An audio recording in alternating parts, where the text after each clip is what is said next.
Hello नमस्कार साथियों। आज का अपना टॉपिक है गैमेटोजेनेसिस। आज का अपना टॉपिक है गैमेटोजेनेसिस, ठीक है, जिसे अपन हिंदी के अंदर कहेंगे युग्मक जनन, यानी कि युग्मकों का निर्माण कैसे होता है वो इस टॉपिक के अंदर अपन देखेंगे। लैंगिक प्रजनन करने वाले जीवों में युग्मक बनने की प्रक्रिया को अपन युग्मक जनन या गैमेटोजेनेसिस कहते हैं, ठीक है। अब गैमेटोजेनेसिस के बारे में दो अपने अलग अलग बातें रहेगी कि अगर मादा के शरीर में हो रहा है तो क्या कहलाएगा और नर के शरीर में हो रहा है तो क्या कहलाएगा। सबसे पहले बात करते हैं कि बॉडी और बॉडी के अंदर होते हैं क्या चीज़, गोनेड्स होते हैं, जिन्हें हिंदी में जनद कहते हैं। इन गोनेड्स या जनदों के अंदर अपने होती है जर्मिनल सेल्स। क्या होती है? जर्मिनल सेल्स, या जिन्हें अपन जनन कोशिकाएं कहते हैं, वो कहाँ पाई जाती है? इन जनदों या गोनाड्स में पाई जाती है।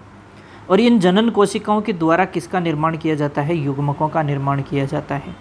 बॉडी के अंदर कौन सा पार्ट है? गोनेड। गोनेड के अंदर होती है जर्मिनल कोशिकाएं, और जर्मिनल कोशिकाओं से क्या बनते हैं?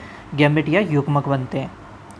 अगर मैं बात करूं फीमेल बॉडी की, तो उसके अंदर गोनाड या जनद का काम कौन करेगा? आपके ओवरी करेगी, ठीक है, या अंडा से बोलेंगे। और मेल के शरीर के अंदर अगर अपन बात करें तो मेल के शरीर के अंदर ये काम कौन करेगा? मेल के शरीर में ये काम करेंगे कौन? टेस्टिज या वृषण करेंगे। ओवरी जो है वो गैमेट बनाएगी, तो वो गैमेट होंगे आपके फीमेल गैमेट्स, जबकि टेस्टिज से बनेंगे आपके कौन से गैमेट? मेल गैमेट्स बनेंगे, ठीक है, नर युग्मक जिन्हें अपन बोल देंगे। फीमेल गैमेट्स का नाम क्या रहेगा? ओवम रहेगा या अंडा बोल देंगे। और मेल गैमेट्स क्या रहेंगे? आपके शुक्राणु, या जिन्हें अपन स्पर्मेटोजोआ या स्पर्म कह देते हैं। ओवम के बनने का जो प्रोसेस है वो प्रोसेस क्या कहलाता है? ऊजेनेसिस कहलाता है या अंड जनन कहलाता है। जबकि स्पर्मेटोजोआ या स्पर्म के बनने का जो प्रोसेस है उस प्रोसेस को कहते हैं स्पर्मेटोजेनेसिस या शुक्र जनन के नाम से जाना जाता है। आइए दोस्तों, अब इन दोनों के बारे में अपन एक एक करके पढ़ते हैं। सबसे पहले अपन बात करते हैं किसके बारे में? स्पर्मेटोजेनेसिस के बारे में। दोस्तों, स्पर्मेटोजेनेसिस के अंदर अगर अपन बात करें तो टोटल कितने चरण होते हैं? 3 चरण होते हैं। इन 3 चरणों से पहले एक छोटी सी अपने को जानकारी ये तय कर लेनी है कि जो वृषण होता है उस वृषण के अंदर होती है सेमिनिफेरस नलिकाएं। कौन सी नलिकाएं होती है दोस्तों? सेमिनिफेरस नलिकाएं या सेमिनिफेरस ट्यूब्यूल्स। इन सेमिनिफेरस ट्यूब्यूल्स के अंदर जननिक ये क्या रहती है? जननिक उपकला यानी जर्मिनल एपिथेलियम के द्वारा क्या रहती है? ये आश्रित रहती है। जननिक उपकला के अंदर क्या होती है? अनेक अविभेदित कोशिकाएं होती है। ये अपने को ध्यान रखना है। कैसी कोशिकाएं होती है? अविभेदित, यानी उनका अभी विभेदन नहीं हुआ है। और अविभेदित कोशिकाओं का नाम क्या है? प्राथमिक शुक्र जनन कोशिकाएं। क्या नाम दिया है? प्राथमिक शुक्र जनन कोशिकाएं या प्राइमोर्डियल सेल्स, या इन्हें बोल देंगे अपन स्पर्मेटोगोनिया। क्या बोल देंगे? स्पर्मेटोगोनिया। अब क्या होता है? इन स्पर्मेटोगोनिया ये क्या होती है? विभाजित होती है, और विभाजित यानी डिवीज़न होता है, और उसके बाद विभेदित हो जाती है। विभेदित मतलब पर्टिकुलर कोई काम करने के हिसाब से विभेदन हो जाता है। जैसे यहाँ पर काम क्या है? यहाँ पर काम है युग्मक बनना, और उस युग्मक का नाम क्या है? शुक्राणु। तो विभेदित होकर के किसका निर्माण कर लेती है? शुक्राणु का निर्माण कर लेती है। एक बार फिर से अपन पूरा प्रोसेस देखते हैं। वृषण के अंदर होती है सेमिनिफेरस नलिकाएं या सेमिनिफेरस ट्यूब्यूल्स। इन सेमिनिफेरस ट्यूब्यूल्स की जो उपकला है, जर्मिनल उपकला, ठीक है, उसके द्वारा आश्रित, उसके अंदर अनेक अविभेदित कोशिकाएं होती हैं, जिनमें से जिनको अपन प्राथमिक शुक्र जनन कोशिकाएं, प्राइमोर्डियल सेल्स या स्पर्मेटोगोनिया कहते हैं। ये विभाजित एवं विभेदित होकर के किसका निर्माण करती है? शुक्राणु का निर्माण करती है। तो कई बार क्वेश्चन भी पूछ लिया जाता है कि शुक्राणु का निर्माण कहाँ से होता है? जननिक उपकला से, या फिर कई बार कहते हैं प्राथमिक शुक्र जनन कोशिकाएं या स्पर्मेटोगोनिया से, या और पूछ ले कि सेमिनिफेरस ट्यूब्यूल्स में होता है। ऑर्गन के हिसाब से पूछ ले तो कहाँ होता है? वृषण के अंदर होता है। तो बहुत इंपॉर्टेंट चीज़ है, ध्यान रखें, यहाँ से कैसे भी क्वेश्चन अगला बना सकता है। अब अपन देखते हैं स्पर्मेटोजेनेसिस का प्रोसेस। इसके कितने? 3 चरण, तीनों चरण देखेंगे अपन अलग अलग। जो तीनों चरण है स्पर्मेटोजेनेसिस के, सबसे पहला जो चरण है वो है मल्टीप्लिकेशन फेज या गुणन प्रावस्था, जिसे अपन बोल देंगे। इसके अंदर क्या होता है? स्पर्मेटोगोनिया स्पर्मेटोगोनिया यानी प्राथमिक शुक्र जनन कोशिकाएं, ये क्या करती है, बार बार समसूत्री विभाजन करके अपनी संख्या में वृद्धि कर लेती है। इसके बाद में क्या होता है, दूसरी फेज स्टार्ट होती है, ग्रोथ फेज या वृद्धि प्रावस्था। इस प्रावस्था में क्या होती है, ये जो स्पर्मेटोगोनिया है जिन्होंने संख्या में वृद्धि की, वो अब क्या करेगी, पोषण प्राप्त करके आकार में वृद्धि कर लेती है। ध्यान रखें, यहाँ तो संख्या में वृद्धि हुई थी पहले में, मल्टीप्लिकेशन में, जबकि ग्रोथ फेज में आकार में वृद्धि होती है। फिर अपन बात करें तो यहाँ आकार में वृद्धि करके ये प्राथमिक स्पर्मेटोसाइट बना लेती है। क्या बना लेती है, प्राथमिक स्पर्मेटोसाइट बना लेती है। ठीक है, तीसरी फेज स्टार्ट हो जाती है, मैच्योरेशन फेज या परिपक्वन प्रावस्था। यहाँ पर जो प्राथमिक स्पर्मेटोसाइट बनी है ये 2n होती है द्विगुणित, क्योंकि समसूत्री विभाजन हुआ और उसके बाद आकार में वृद्धि हुई, तो ये कैसी रहेगी, ये 2n रहेगी। यहाँ ये क्वेश्चन बहुत महत्वपूर्ण बनता है कि जो प्राइमरी स्पर्मेटोसाइट है वो कैसी होती है, प्राइमरी स्पर्मेटोसाइट होती है द्विगुणित। अब इस प्राइमरी स्पर्मेटोसाइट के अंदर होता है अर्धसूत्री प्रथम, और अर्धसूत्री प्रथम होने की वजह से बनता है आपके सेकेंडरी स्पर्मेटोसाइट।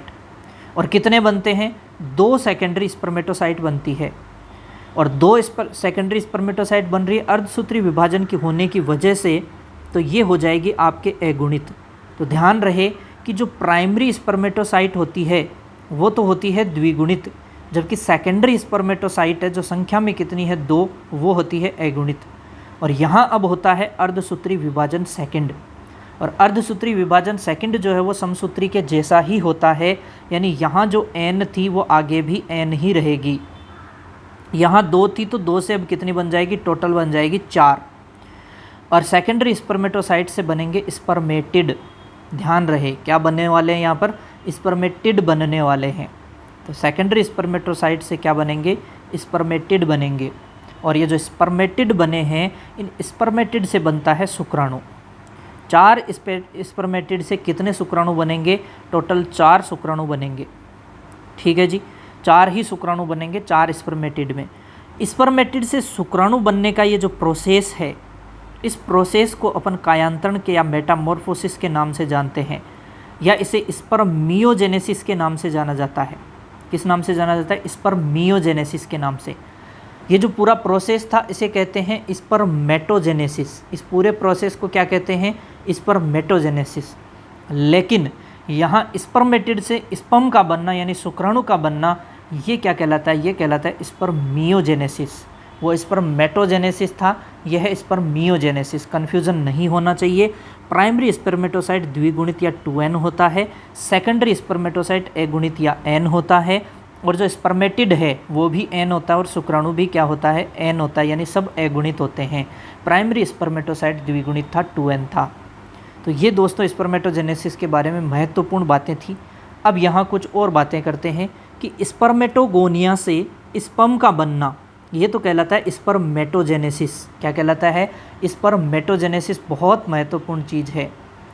स्पर्मेटोगोनिया से स्पर्म का बनना तो कहलाता है स्पर्मेटोजेनेसिस, लेकिन स्पर्मेटिड से स्पर्म का बनना, ये क्रिया कहलाती है आपकी स्पर्मियोजेनेसिस, या इसे अपन कह देते हैं मेटामॉर्फोसिस। दोस्तों ध्यान रखना बहुत महत्वपूर्ण होता है, और यहाँ से क्वेश्चन बनने के पूरे चांस बनते हैं। अब देखिए, एक द्विगुणित प्राथमिक स्पर्मेटोसाइट जो है 2n रहता है, द्विगुणित का मतलब वो 4 अगुणित स्पर्मेटिड बनाता है। ठीक है, और 4 अगुणित स्पर्मेटिड से 4 शुक्राणु बनते हैं। लेकिन एक द्विगुणित प्राथमिक अगर oocyte रहेगा, oocyte किसके अंदर रहेगा, आपके मादा के अंदर, तो ये oocyte बनाता है, एक अगुणित अंड बनाता है। जबकि एक प्राथमिक स्पर्मेटोसाइट तो बनाता है 4 अगुणित स्पर्मेटिड, 4 शुक्राणु बनेंगे, लेकिन oocyte से एक अगुणित अंड बनता है, ओवम बनता है, यानी ओनली 1 ओवम बनेगा। वहाँ 4 बनेंगे, यहाँ 1 बनेगा फीमेल के अंदर। ये बहुत महत्वपूर्ण चीज़ है, ध्यान रखें।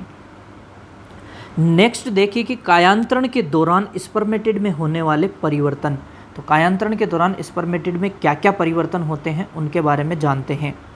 सबसे पहले केंद्रक अंडाकार एवं चपटा होकर के शुक्राणु का क्या बना देता है, सिर बनाता है, तथा केंद्रक में उपस्थित डीएनए है वो क्या हो जाता है, संघनित हो जाता है। दूसरा जो बहुत महत्वपूर्ण है कि गोल्जी उपकरण के द्वारा, किसके द्वारा, गोल्जी उपकरण के द्वारा केंद्रक के आगे एक्रोसोम का निर्माण होता है। किसका निर्माण होता है, एक्रोसोम का निर्माण होता है।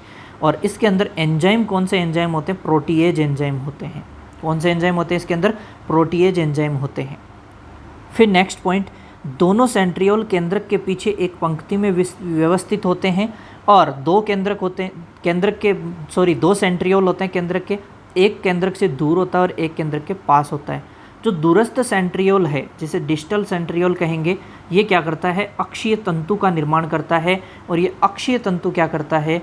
शुक्राणु की पूंछ बनाता है। यानी कि शुक्राणु की पूंछ किससे बनेगी? आपकी दूरस्थ सेंट्रियोल से शुक्राणु की पूंछ बनेगी। ठीक है जी। फिर एक और इम्पोर्टेंट लाइन अपने पास आ रही है कि माइटोकॉन्ड्रिया दूरस्थ सेंट्रियोल के पीछे अक्षीय तंतु के चारों ओर सर्पिलाकार क्रम में व्यवस्थित होकर मध्य भाग बनाते हैं। तो यहाँ से देखिए अपने को क्वेश्चन पूछता है कि मिड पीस या मध्य भाग के अंदर माइटोकॉन्ड्रिया होता है, तो बिल्कुल सही बात है। और कैसे क्रम में होता है? सर्पिलाकार क्रम में होता है। तो ये जो माइटोकॉन्ड्रिया है वो कहाँ है भैया? आपके मिड पीस के अंदर रहेगा शुक्राणु के। कोशिका की आकृति गोलाकार से कैसी हो जाती है? चाबुक नुमा हो जाती है। यानी शुक्राणु कैसा रहेगा? चाबुक नुमा। यहाँ पे मैंने एक स्ट्रक्चर भी ली है शुक्राणु की। यह आपको आगे का पोर्शन हेड दिख रहा है, ये एक्रोसोम जो है गोल्जी बॉडी के द्वारा निर्मित हुआ और इसके अंदर कौन सा एंजाइम था? प्रोटीएज। ये केंद्रक है और केंद्रक के पीछे दो सेंट्रियोल व्यवस्थित रहते हैं। एक सेंट्रियोल दूरस्थ है जिसके द्वारा क्या बनती है? टेल बनती है। ये टेल किस सेंट्रियोल से बनती है? दूरस्थ सेंट्रियोल से। मिडल पीस के अंदर आपको पता है कि माइटोकॉन्ड्रिया वो सर्पिलाकार रूप से क्या रहते हैं? व्यवस्थित रहते हैं। और इसके शुक्राणु के बाहर एक प्लाज्मा मेम्ब्रेन आपको दिखाई दे रही है। ये किसका स्ट्रक्चर है? ये एक स्पर्म या शुक्राणु का स्ट्रक्चर है। अब दोस्तों स्पर्मेटोजेनेसिस के बाद में अपन बात करते हैं अंडजनन या ooजेनेसिस की, जो कि मादा के अंदर होता है। तो ooजेनेसिस या अंडजनन, अंडे का निर्माण अंडाशय की जननिक उपकला में उपस्थित अविभेदित कोशिकाओं से होता है, जिन्हें अपन प्राथमिक अंडजनन कोशिकाएं या प्राइमोर्डियल सेल्स या उगोनिया कहते हैं। प्राथमिक अंडजनन कोशिकाएं प्राइमोर्डियल सेल्स या उगोनिया कहते हैं। और इस अंडजनन के कितने चरण होते हैं? 3 चरण होते हैं। वही 3 चरण वापस देखिए। मल्टीप्लिकेशन फेज, गुणन प्रावस्था, इसमें क्या होता है कि जो उगोनिया होते हैं वो बार बार समसूत्री विभाजन करके यहाँ भी क्या कर रहे हैं? संख्या में वृद्धि करते हैं। फिर ग्रोथ फेज के अंदर क्या होता है? उगोनिया पोषण प्राप्त करके यहाँ पर किसके अंदर वृद्धि करेंगे? आकार में वृद्धि करेंगे। सेम ही चल रहा है। ठीक है जी। नेक्स्ट देखिए कि जो प्राइमरी oocyte है, प्राथमिक oocyte है, वो बन जाता है। फिर आएगी आपके मैच्योरेशन फेज, परिपक्वन प्रावस्था। आपको पता है अभी तक अर्धसूत्री विभाजन हुआ नहीं है, तो प्राइमरी oocyte जो है आपका वो क्या रहेगा? 2n रहेगा, यानी कि द्विगुणित रहेगा। ये चीज़ें ध्यान रखें, क्वेश्चन बनता है यहाँ से बहुत अच्छा। और ये अर्धसूत्री विभाजन फर्स्ट हो गया यहाँ पे, और फर्स्ट हो गया तो यहाँ से बनेगी 2 कोशिकाएं। कितनी कोशिकाएं बनेगी? 2 कोशिकाएं। और दोनों कोशिकाएं कैसी बनेगी? ध्यान रखें, दोनों कोशिकाएं कैसी बनेगी भैया? अगुणित बनेगी। तो यहाँ अपन बोल देंगे कि 2 अगुणित कोशिकाएं। कितनी अगुणित कोशिकाएं बनेगी? 2 अगुणित कोशिकाएं बनेगी। ठीक है, 2 अगुणित कोशिकाएं बनेगी। तो यहाँ n आ चुका है। और ध्यान रखिए ये जो अगुणित कोशिकाएं हैं ये आकार में कैसी होती है? असमान होती है। और असमान पुत्री कोशिकाएं बनती है, जिनमें से एक का आकार होता है बड़ा, एक का आकार होता है छोटा। जिसका आकार होता है छोटा उसे अपन कहते हैं फर्स्ट पोलर बॉडी, प्रथम ध्रुवकाय, जो खुद कैसी होती है? अगुणित होती है। ठीक है जी। और बड़ा आकार होता है उसे कहते हैं सेकेंडरी oocyte, यानी प्राइमरी oocyte से क्या बन गया? अब सेकेंडरी oocyte बन चुका है। और सेकेंडरी oocyte भी कैसा होता है? अगुणित होता है। ठीक है दोस्तों, ये जो सेकेंडरी oocyte है, इस सेकेंडरी oocyte के अंदर होता है अर्धसूत्री विभाजन द्वितीय। अर्धसूत्री विभाजन द्वितीय होने से फिर एक बार बड़ा आकार और एक छोटे आकार की कोशिकाएं बनेगी। बड़े आकार वाली को ऊटिड या अंड कोशिका कहते हैं। ध्यान रखें, क्या कहते हैं इसको? ऊटिड या अंड कोशिका कहते हैं, जो कि कैसी होती है? अगुणित होती है। और इसको पोषण मिलता है, न्यूट्रिशन मिलता है, जिससे ये ओवम या अंडे में तब्दील हो जाती है, ओवम या अंडे का निर्माण करती है। ठीक है। ठीक यहीं पे छोटे आकार की जो सेकंड पोलर बॉडी होती है, जिसे द्वितीय ध्रुवकाय कहते हैं, जो कि n होती है, यानी कि क्या होती है? अगुणित होती है। क्या होती है? अगुणित होती है। इसी तरीके से जो प्रथम ध्रुवकाय बनी थी, ये भी अब क्या करेगी? ये 2 द्वितीय ध्रुवकाय बना लेगी, जो कि कैसी रहेगी? ये भी अगुणित रहेगी। यानी द्विगुणित आपके सिर्फ एक ही थी, कौन थी, यहाँ पर प्राइमरी oocytes। वहाँ पे भी अपन ने देखे थे तो वहाँ पे कौन था, प्राइमरी स्पर्मेटोसाइट थी। ठीक है जी। अब ये जो द्वितीय ध्रुवकाय है और यहाँ पर 2 ध्रुवकाएँ ये जो बनी हैं, ये अंड कोशिका को क्या करती है, पोषण प्रदान करती है। इस अंड कोशिका को क्या करती है, पोषण देती है, ताकि उसे अंडे में बदलने में हेल्प मिलेगी। अंड कोशिका को पोषण दे करके ये अपनी ज़िंदगी को समाप्त कर लेती है। तो एक द्विगुणित प्राथमिक oocyte से एक अगुणित अंड बना, और इस एक अगुणित अंड या ओवम से क्या बन जाएगा, फिर बाद में फर्टिलाइजेशन से जाइगोट बनेगा। ठीक है जी। तो एक अगुणित अंड या ओवम बना। दोस्तों दोनों को यहाँ पर अब एक साथ देख लेते हैं कि एक तरफ स्पर्मेटोगोनियम है और दूसरी तरफ ooगोनियम है। दोनों में सबसे पहले जो ग्रोथ या मैचुरेशन फेज़ होती है सेम ही होती है। ठीक है, संख्या में वृद्धि करेंगे। फिर यहाँ पर क्या होता है, सेकंड फेज़ आ जाएगी और प्राइमरी स्पर्मेटोसाइट आपके यहाँ पर बनेंगे, और इधर बनेगा प्राइमरी oocyte। प्राइमरी स्पर्मेटोसाइट और प्राइमरी oocyte में आपका होता है पहली बार अर्धसूत्री विभाजन प्रथम, और अर्धसूत्री विभाजन प्रथम होने के पश्चात इधर तो बनता है सेकेंडरी स्पर्मेटोसाइट्स, और इधर बनते हैं आपके एक तो सेकेंडरी oocyte और एक फर्स्ट पोलर बॉडी। ये जो सेकेंडरी स्पर्मेटोसाइट्स बने हैं ये अगेन फर्दर डिवीज़न करके स्पर्मेटिड्स का निर्माण कर लेते हैं। कितने स्पर्मेटिड होते हैं, 4 स्पर्मेटिड, और इन स्पर्मेटिड्स में डिफरेंशिएशन होता है, विभेदन होता है, और उसके पश्चात ये किसके अंदर बदल जाते हैं, ये स्पर्मेटोजोआ में बदल जाते हैं। ये स्पर्म का निर्माण कर लेते हैं। किसका निर्माण कर लेते हैं, स्पर्म का। और कितने स्पर्म बने, 4 स्पर्म बने एक प्राइमरी स्पर्मेटोसाइट से। दोस्तों प्राइमरी oocyte से अगर अपन बात करें तो प्राइमरी oocyte से एक सेकेंडरी oocyte बना और एक फर्स्ट पोलर बॉडी बनी। दोस्तों फर्स्ट पोलर बॉडी आगे जा कर के 2 सेकेंडरी पोलर बॉडी बना लेगी। ठीक है, और ये जो सेकेंडरी oocyte है ये अगेन एक असमान विभाजन करेगा। एक तो ootyd बनाएगा, एक तो क्या बनाएगा, ootyd बनाएगा, और दूसरा बनाएगा सेकेंड पोलर बॉडी। दोस्तों सेकेंड पोलर बॉडी ये वाली, और यहाँ पर जो ये है सारी पोलर बॉडी मिलकर के इस ootyd को क्या करेगी, पोषण प्रदान करेगी, और इसको ootyd को ओवम में बदलने में क्या करेगी, सहायता प्रदान करेगी। ठीक है, न्यूट्रिशन दे करके। यहाँ ध्यान रहे ये स्पर्मेटोजोआ भी क्या होता है, अगुणित होता है, और ये भी क्या रहेगा, अगुणित। ओनली प्राइमरी स्पर्मेटोसाइट जो है वो 2n होता है, और ये प्राइमरी oocyte भी क्या होता है, 2n। इसके बाद में जितनी भी कोशिकाएं हैं सारी क्या रहेगी, n रहेगी, यानी अगुणित रहेगी। ठीक है दोस्तों, तो यहाँ से उम्मीद करता हूँ कि आपने ये जो स्पर्मेटोजेनेसिस और ooजेनेसिस है इनको अच्छे से समझा है। बाकी चीज़ें आप अगर किस टाइप से और अच्छे से जानना चाहते हैं जो चीज़ें, आप कमेंट बॉक्स में आपका स्वागत है। Okay, thank you so much. लगे रहिए एग्ज़ाम के लिए। बेस्ट ऑफ लक दोस्तों, लगे रहिए। सिलेक्शन अभी नहीं तो कभी नहीं। जय हिंद, जय भारत।